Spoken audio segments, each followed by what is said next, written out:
tondegamer aka गाई टोन्डे growth secrets. tondegamer को च्यानलमा अहिले 10 मिलियन भन्दा बढी सब्स्क्राइबर रहेको छ र उनी महिनामा 5 लाख भन्दा बढी कमाइ गर्दै आइरहेका छन्। तर यत्रो ग्रोथ पाउन उनले यी 3 कुरामा जोड दिएका छन् जसलाई पालना गर्दा तपाई पनि भाइरल हुनुहुनेछ। र तेस्रो कारण चाहिँ निकै नै महत्त्वपूर्ण छ। यसलाई नदेख्दा यो भिडियो देखेको कुनै पनि औचित्य रहने छैन। त्यही भएर यो भिडियोलाई पुरा देख्नु होला। अब कति ढिला नगरी भिडियोलाई सुरु गरौँ।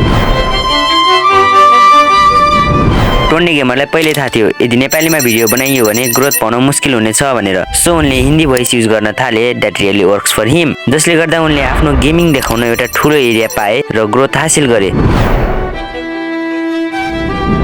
tondegamerले इन्डिया साथै नेपालका धेरै गेमरहरुसित कोल्याबोरेसन गरेर एउटा ठूलो ऑडियन्स बेस बढाए। जसले गर्दा उनले आफ्नो गेमिङ देखाउनलाई एउटा ठूलो ऑडियन्स पाए र यो ट्रिकले उनको च्यानललाई एउटा रकेटको तरह बुस्ट गरिदियो। यदि tondegamerसित गेमिङ प्रतिको एउटा प्यासन हुँदैन थियो भने he might not be successful. यदि तपाईहरु पनि कुनै काम गर्दा आफ्नो मनमा अटोट राखेर गर्नुहुन्छ भने no one can stop you from achieving your goals. यी तीनटा कारणले मात्र tondegamerको च्यानल पक्कै पनि ग्रो भएको होइन। यो लगतै अरु यस्ता थुप्रै कारणहरु छन् जसले गर्दा tondegamerको च्यानल आज यहाँसम्म पुगेको छ। यदि ती कारण के हुन हजुरहरु जान्न चाहनुहुन्छ भने तल कमेन्ट गरिदिनु होला। म यस्तै प्रकारका भिडियो हजुरहरुको लागि ल्याउँदै आउने छु। So this was for this video. कुनै अरु भिडियोमा भेटौँला। Till then bye by.